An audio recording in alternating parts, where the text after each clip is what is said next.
May mga lugar sa mundo kung saan sa tingin mo ay makakatagpo ka ng kapayapaan. Isang maliit, tahimik na bayan kung saan ang lahat ay palakaibigan at ang buhay ay tila nakahiwalay sa mga kaguluhan sa labas ng mundo. Ngunit may mga madilim na lihim na walang gustong malaman mo. At kapag nakapasok ka na sa kanila, wala nang babalikan. Kakalipat ko pa lang sa isang bagong bayan, isang lugar na inaakala ng lahat na sarili nilang maliit na paraiso. Ngunit isa lang ang tuntunin, isang tuntunin na kakaiba, kaya hindi ako makapaniwala noong una kong marinig ito. Huwag i-lockdown si iyong pinto. Noong una, akala ko ay mito lamang ito, isang kakaibang tradisyon na pinanghahawakan ng mga tao bilang isang biro. Ngunit ang katotohanan ay mas masama. Sa bawat araw na lumipas, napagtanto ko na ang pagsasara ng iyong pinto ay hindi lamang isang normal na bagay na dapat gawin, ito ang pinakamapanganib na bagay na magagawa mo. At ako, ang bagong dating, ang unang nagkamali. Noong unang gabi ko sa bayan, sa sobrang tahimik naririnig mo ang tibok ng puso mo, naramdaman kong nakatingin sa akin ang hindi nakikitang mga mata sa mga nakabukas na pinto. May mga anino na dumadaan sa labas, ngunit walang nagsasalita tungkol sa kanila. Ang sabi lang ng mga tao sa paligid ko, huwag mong i-lock ang pinto mo. I-lock mo ang pinto. Iyon lang ang panuntunan para mabuhay. At ngayon, habang kinukwento ko ang kwentong ito, hindi na ako sigurado kung ligtas na ba ako. Dahil may mga bagay na, kung i-lock mo ang pinto, makakahanap sila ng paraan para kumatok ng mas malakas mas maraming beses. Pangunahing tauhan, isang taong nawala sa ibang mundo. Ako ay isang ordinaryong tao tulad ng iba. Walang kakaiba, walang misteryosong nakaraan. Simpleng isang lalaki sa kanyang late 20, isang manggagawa sa opisina sa isang malaking lungsod, kung saan ang mga busina ng kotse, neon lights at ang pagmamadali ng buhay ay isang pamilyar na larawan araw-araw. Ngunit ang mainay na buhay na yon ang nagtulak sa akin sa isang biglaang desisyon, ang lumayo. Umalis sa lungsod, humanap ng mapayapang lugar upang muling likhain ang aking sarili, upang makalimutan ang mga panggigipit at ang nakakapagod na mga araw na walang paraan. Pinili ko ang isang maliit na bayan sa liblib na kanayunan na nagkataon na nabasa ko sa isang lumang artikulo sa pahayagan, isang lugar na kakaunti lang ang nakakaalam, isang lugar kung saan sinasabi ng mga tao na makikita mo muli ang iyong sarili. Bagong bayan, mapayapa ngunit mahiwaga. Ito ay isang maliit na bayan, nakalimutan sa mapa, na may mga lumang cobblestone na kalye, mga bahay na may nakatagilid na baldosado na bubong, malalawak na bukid at mga hanay ng matataas na puno na tahimik na nakatayo sa gilid. Sa una, ang lahat ay kahanga-hanga. Sariwa ang hangin, huni ng mga ibon, nagnitian at nagbatian ang mga kapitbahay. Magkaibigan sila, parang may kakaibang ugnayan sa isa't isa na hindi ko nakita kahit saan pa. Pero unti-unti, nakaramdam ako ng pagkabalisa. Ang mga panandaliang sulyap, ang maliliit ngunit kakaibang malalalim na salita, ang katahimikan sa pagitan ng mga kwento ay nagparamdam sa akin na parang may tinatago. Huwag i-lock ang pinto. Sa unang araw na pumasok ako sa aking bagong bahay, sinabihan ako ng tanging tuntunin ng bayan, isang patakarang kakaiba na hindi ako makapaniwala. Huwag mong i-lock ang pinto. Noong una ay akala ko ito ay isang biro, isang lumang tradisyon na nilikha ng mga tao dito upang panatilihin palakaibigan at bukas sa komunikasyon ang mga bagay. Ngunit ito ay hindi. Ang panuntunan ay paulit-ulit sa bawat babala, bawat mahigpit na tingin, at bawat alertong pag-iling ng ulo kapag walang ingat kong pinihit ang lock. Sinabi sa akin ng lahat, huwag gawin yon. Ang pag-lock ng pinto ay nag-aanyaya ng gulo. Dito, isang bukas na pinto lamang ang ligtas. Naaalala ko ang unang pagkakataon sa gabi, nang bigla kong pinihit ang kandado sa pintuan, narinig ko lamang ang isang bigong buntong hininga mula sa kasera na ilang araw ko lang nakilala. Tumingin siya sa akin, ang kanyang boses ay mababa at medyo seryoso, at ako ay tandaan, walang naglalok ng kanilang mga pinto dito. Hindi ito tungkol sa kawalang ingat, ito ay tungkol sa kaligtasan. Tapos isang araw may nakita akong grupo ng mga kabataang lalaki na dumaan sa bahay na tinutuluyan ko. Ang mga mata nila ay matagal na nakatitig sa harap ng pinto. Hindi dahil sa curiosity, kundi parang sinusuri kung bukas ang pinto. Ang mga tingin iyon ay nagpalamig sa aking gulugod. Iniisip kung ang panuntunang ito na huwag i-lock danis pinto ay isang pamahiin lamang o tanda ng nagbabadyang panganib. Ako, na nakasanayan ng mamuhay sa mundong may saradong mga pintuan, ay nataranta at natakot. Bakit nagkaroon ng kakaibang tuntunin sa isang mapayapang lugar? May kinatatakutan ba ang mga tao? O may nakakubli sa dilim na tanging mga taga-nayon lang ang nakakaalam? Nagsimula akong magtanong ng sunod-sunod na tanong, mula sa hinala, pag-aalinlangan, hanggang sa lumalalang takot. Ngunit iyon din ang hinihimok para sa akin na alamin, upang maunawaan ang katotohanan sa likod ng naka-unlock na pinto. At pagkatapos, sa ikatlong gabi sa bayan, nang muli kong i-lock ang aking silid, sa pagkakataong ito, bilang isang natural na reflex pagkatapos ng mga araw ng pagkalito, nagsimulang magbago ang lahat. Nakarinig ako ng mga kakaibang ingay sa labas ng pinto, mahihinang buntong hininga, at kahit banayad ngunit pinipilit na mga yabag na papalapit. Napagtanto ko na dito, ang pag-lock ng pinto ay hindi lamang isang simpleng aksyon. Maaaring ito ang pagkakaiba sa pagitan ng buhay at kamatayan.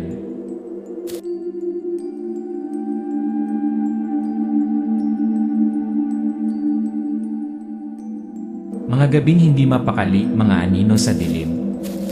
Noong unang gabing sinubukan kong matulog pagkatapos kong marinig ang babala na huwag i-lock ang pinto, hindi ko pa rin mapigilan ang takot ko.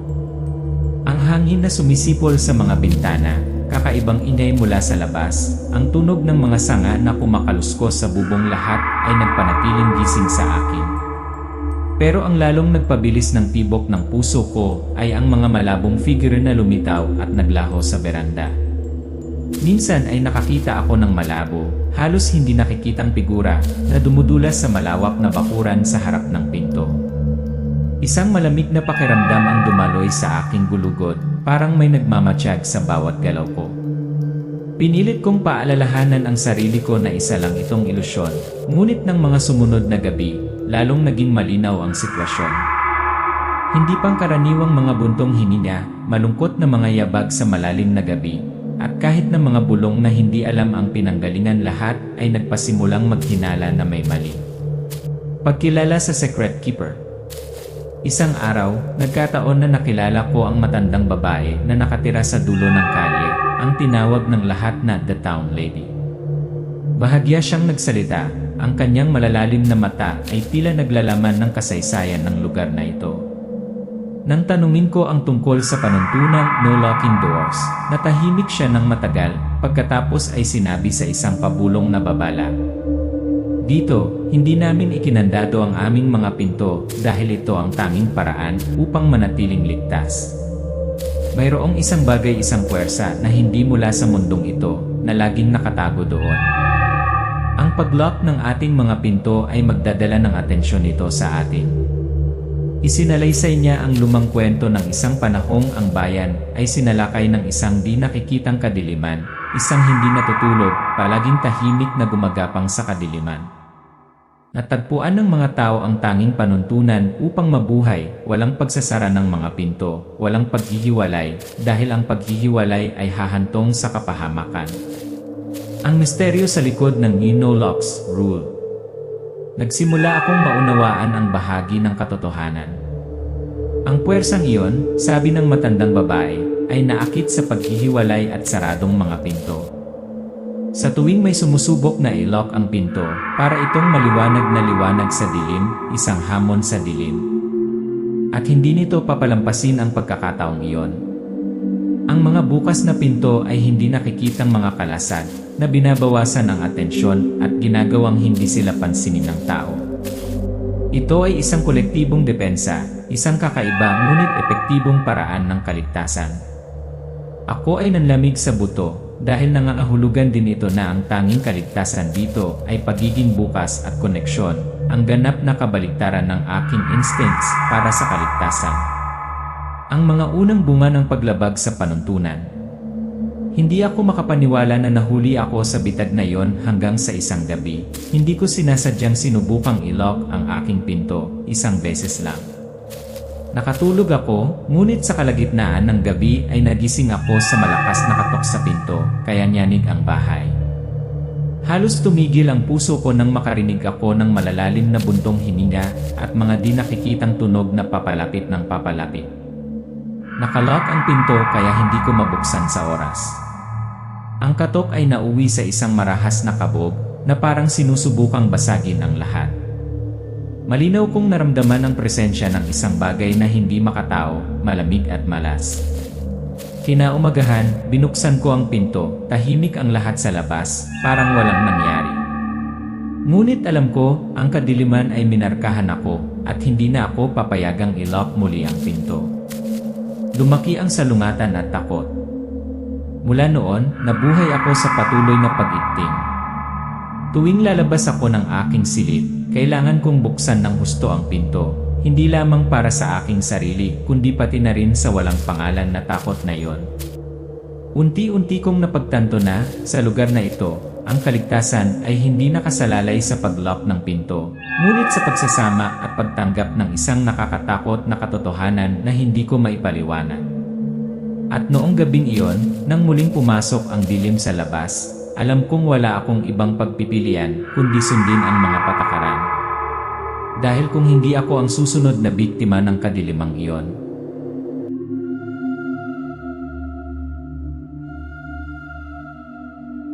Panloob na salungatan, kaligtasan o kalayaan.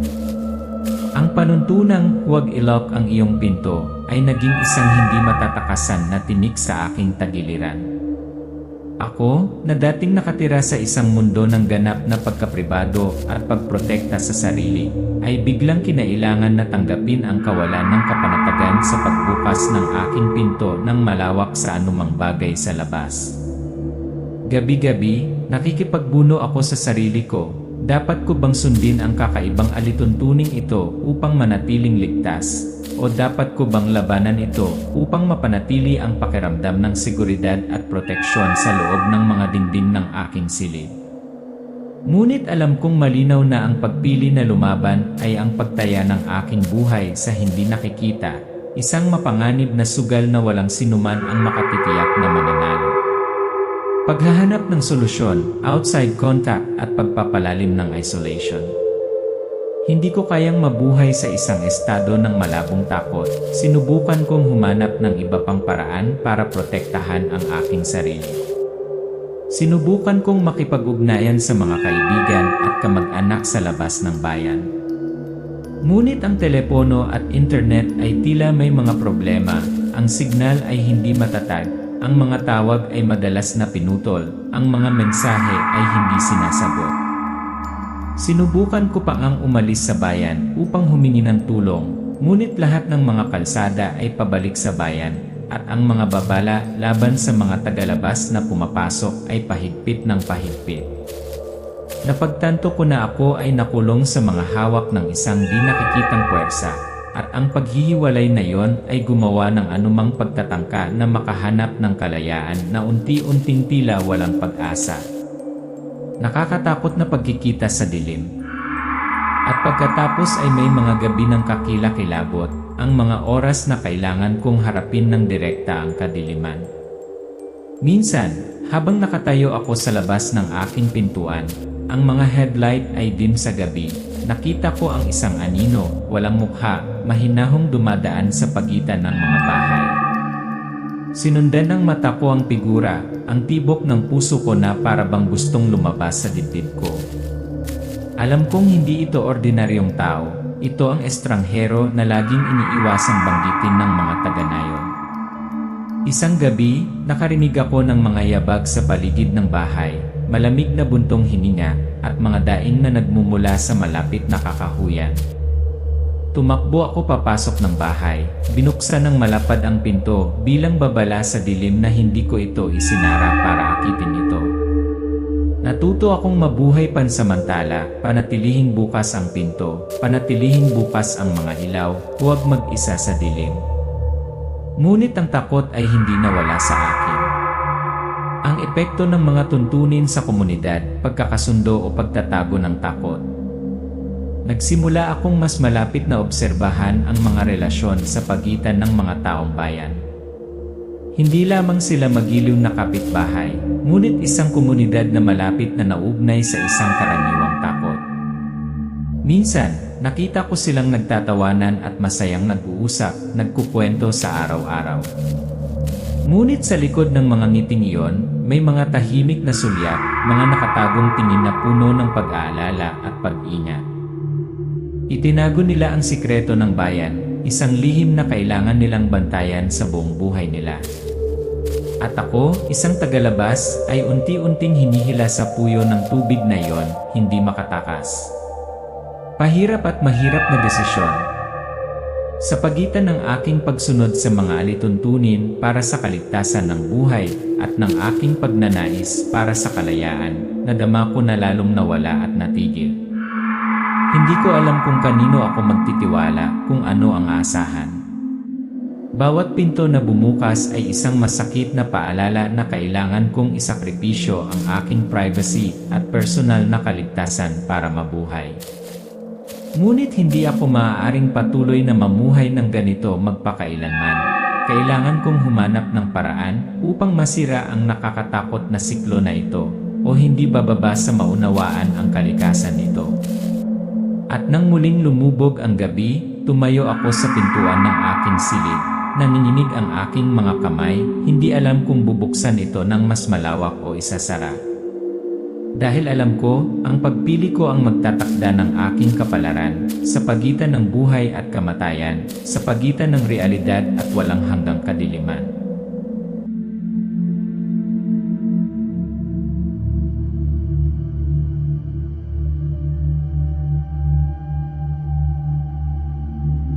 Pagtuklas sa tanging paraan para mabuhay, pagtitiwala at pagsasama. Pagkatapos ng hindi mabilang na mga gabing walang tulog, pagkatapos ng hindi mabilang na tahimik na pakikipaglaban sa kadiliman sa labas, natanto ko na hindi ko ito kayang harapin ng mag-isa. Ang kaligtasan ay wala sa paghihiwalay, hindi sa mga solidong pader o matibay na kandado. Ito ay may kaugnayan, isang komunidad na sama-samang lumalaban, sama-samang pinapanatili ang mga kakaibang alituntunin na kinasusuklaman ng lahat, ngunit pinipilit na sundin. Nagsimula akong magbukas sa mga tao dito. Nakarinig ako ng mga lumang kwento, mga bulong tungkol sa nakaraan ng bayan, tungkol sa sakit, tungkol sa pagkawala. At napagtanto ko na ang tiwala lang sa isa't isa, ang pagsasama sa kolektibong iyon ang makapagpapanatiling buhay ng lahat. Ang huling paghaharap sa mahiwagang puwersa. Pagkatapos isang gabi, ang nakamamatay na gabi, ang kadiliman ay hindi na nagtago mula sa malayo. Ito ay mas malapit, mas mabangis kaysa dati. Tumayo ako sa gitna ng bakuran, sa tabi ng mga taong bayan, bukas na bukas ang kanilang mga pinto, nakasisilaw ang mga ilaw, magkakatabi ang lahat, naghahanda upang harapin ang isang bagay na hindi nakikita ngunit ramdam ng lahat. Ang dilim ay parang unos na hindi nakikita, tumatagos sa bawat kalye, tinatangay ang lahat ng dinadaanan nito, sinusubok ang katatagan ng komunidad. Naramdaman ko ang matinding lamig, ang sukdulang puot ng hindi nakikitang kaaway. Pero hindi kami nagpatinag. Ang bukas na pinto ay isang kalasag, ang pagkakaisa ay lakas. Pag-decode ng tunay na kalikasan ng panganib. Ang kaaway ay hindi lamang isang nilalang o isang multo. Ito ay ang sagisag ng paghihiwalay, ng takot sa paghihiwalay at pagkamakasarili. Ito ay umuunlad sa pagsasara, pagpapakalat at mga bali sa komunidad. Kapag may nag-lock ng pinto, naramdaman ito at pumupunta sa lugar. Kaya't ang panuntunang huwag i-lock ang pinto ay hindi lamang isang prinsipyo ng kaligtasan, ngunit isang simbolo ng tiwala at koneksyon. Kapag sumikat ang bukang liwayway, wala na ang dilim, bumalik sa kapayapaan ang lahat na parang walang nangyari. Pero alam ko, hindi pa tapos ang kwento. May mga tanong pa rin na hindi nasasagot. Makatakas ba ako sa bayang ito? O ako ba ay naging isang hindi mapaghihiwalay na bahagi ng nakakatakot na puyo ng tubig na ito? Ilang taong tulad ko ang nakulong sa nakakatakot na larong ito na hindi makaalis magpakailanman. Metaporikal na kahulugan, tiwala, komunidad at linya sa pagitan ng kaligtasan at kalayaan. Ang kwento ay higit pa sa isang horror story. Ito ay isang paalala ng halaga ng tiwala at komunidad, ang mga bagay na makapagliligtas sa atin mula sa kadiliman sa labas at sa kadiliman sa loob. Ngunit ito rin ay isang babala tungkol sa presyo na binabayaran natin para sa pagkawala ng ating personal na kalayaan. Kapag tinatanggap natin ang pamumuhay sa takot at kakaibang mga alituntunin kapalit ng pansamantalang kaligtasan. Ikaw, ang taong nakikinig sa kwentong ito, maglalakas loob ka bang pumasok sa bayang iyon? Mapapanatili mo ba ang katinuan, koneksyon, at pananampalataya na kailangan upang mabuhay? Iwanan ang iyong mga saloobin sa ibaba. At huwag kalimutang mag-subscribe sa channel upang subaybayan ang susunod na misteryoso at dramatikong mga kwento.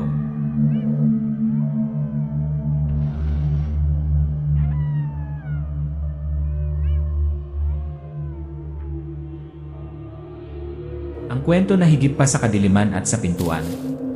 Ang kwento ng bayan at ang panuntunang huwag i-lock ang iyong pinto ay hindi lamang isang babala tungkol sa mga di nakikitang puwersa, kundi isang malalim na metapora para sa ating sariling buhay.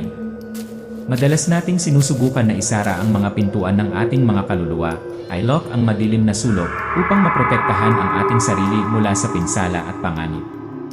Ngunit ang mismong pagsasara na iyon kung minsan ay gumagawa sa amin na ihiwalay, malungkot at madaling mga target para sa kadiliman sa buhay. Ang kapangyarihan ng tiwala at komunidad.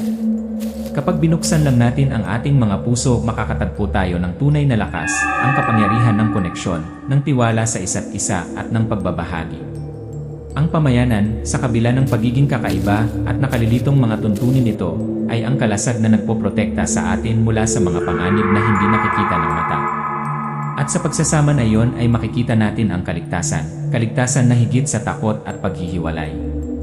Ang fine line sa pagitan ng kaligtasan at personal na kalayaan.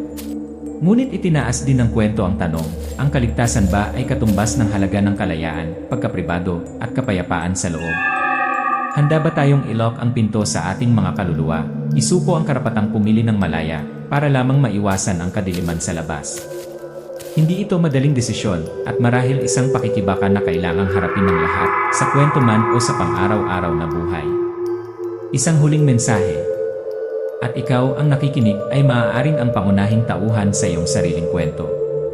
Pag-isipang mabuti, buksan ang pinto o i-lock ito, magtiwala o matakot.